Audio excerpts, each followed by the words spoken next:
Hey, this is Rick Kasalich, injury specialist from exercisesforinjuries.com.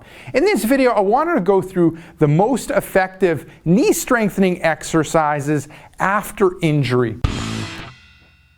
Donnelly will show you the first exercise, and then we'll go through the other three.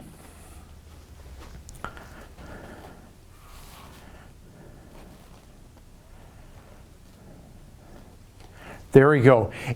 First one is hip abductors with band. So how this one breaks down is you're going to get a resistive band. Pretty much find them at any department store, or they're easily found online.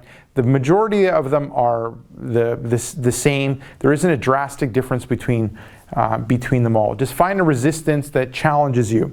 So you're going to go from standing, you're going to step onto the tubing with one leg, then the second leg. Adjust your legs so you got a good wide stance, good stable stance, and then you can have the tubing at your hips, or you can have it up at your shoulders for increased intensity. We'll demonstrate from the hips, and you're going to bring the leg out. You're going to stand on one leg, then bring the leg out to the side, and then back to the starting position and rest, and then stand on that one leg, bring that leg out to the side and back. When it comes to bringing that leg out to the side, it doesn't need to be far, 30 degrees or 45 degrees. You don't need to bring it all the way up to 90 degrees. There should be little to minimal movement in your pelvis when you're doing that movement.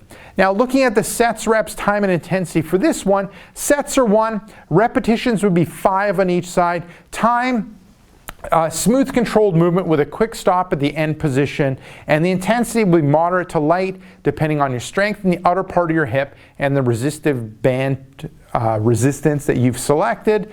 And I've kind of talked about, and the purpose of this is to strengthen the muscles in the outer part of the hip, because strong hips will help when it comes to overcoming a knee injury. So if we can have strong hips, we have good stability here, and that'll decrease the stress on the knee.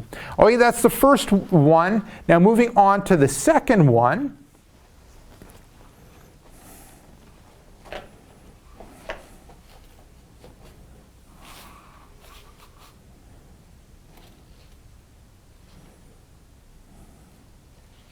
Okay, so it's calf raises with band. So with this one, you're going to be nice and upright. You got the handles of the band. You're going to step on the band. And with this one, we're going to change the foot position. So it's not necessarily going to be at the arches. We'll have it like in the balls of the feet. So you can move it up a little bit. Okay, good. And that's where you're kind of pivoting with the foot. Then you're going to put intensity. So it could be from the hips, or you can have it up to the shoulders.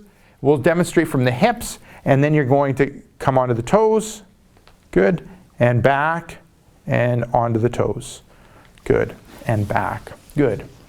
So looking at the sets, reps, time, and intensity for this one, sets are 1, repetitions would be 5, time would be smooth controlled movement with a quick stop at the end position. Intensity will probably be light with this one, and the purpose of this exercise is we're working on strengthening the calf. So with the first exercise, we focused on the hips. Now we're focusing on the muscle below the knee, which would be the calf. And so strengthening that calf muscle will help when it comes to overcoming a knee injury or knee pain. So 2 of them down, moving on to the third one.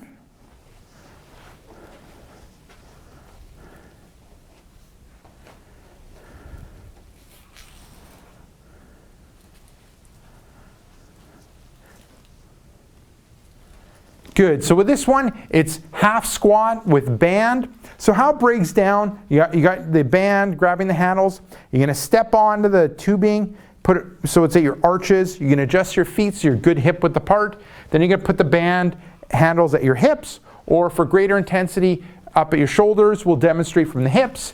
You're going to go through that squatting movement and back up. So you're not going down as far as you can. You're going about half the way, and you can see what Donnelly's doing. We're bending through the knees. The knees are coming back a bit, but most of the movement is the hips coming back, and the upper body is in a good straight line when it comes to ears, shoulders, and hips. Now looking at the sets, reps, time, and intensity, sets are 1, repetitions are 5, time, smooth controlled movement with a quick stop at the end position. Intensity for this one will be light, but it could be up to moderate. depending on what your strength is in your knee and hip and the resistance that you've picked. Now, when it comes to this exercise, what we're focusing in on is strengthening those muscles around the knee, but also strengthening the muscles in the hip, specifically the glutes and the hamstrings.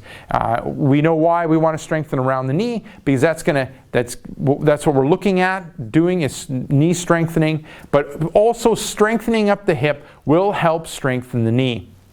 So we've gone down 3, we've done 3. Now we'll move down to the 4th one, and this one, we go from standing and we're going down to the mat, and we're not using the resistive band. And Donnelly will demonstrate this one and go through a couple reps, and then we'll break it down. Okay, so it's the glute bridge, and how this breaks down is, you're moving from standing, you're gonna come down to the mat. So you're laying down on the mat or on the floor.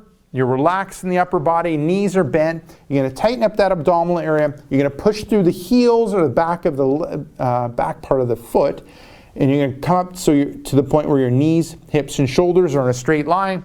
You're going to hold that position for a good second, and then you come back down to the start.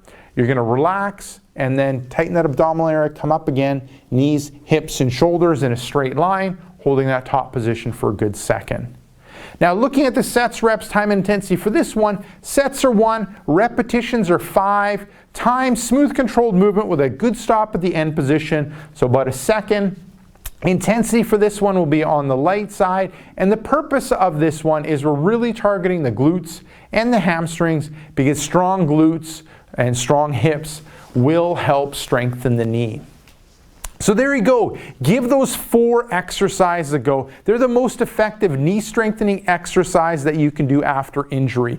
Now, if you want some of my other best tips and tricks when it relates to overcoming knee pain, what I'd recommend you do is click right here. I have a brand new free report called 5 Tips and Tricks That Fight Knee Pain and Tightness. Just click right here. Let me know where to send you the report, and I'll send you the report right away. Now, if you're watching this on a mobile device, tablet, or smartphone, head down below in the description and click the first link, which will be exercisesforinjuries.com/knees. Let me know where to send you that report, and I'll send you that report right away. Now, if you got benefit from this video, make sure to like this video. If you have a question or comment for me, leave it down below in the comment section. And lastly, hit subscribe to get future pain relieving videos.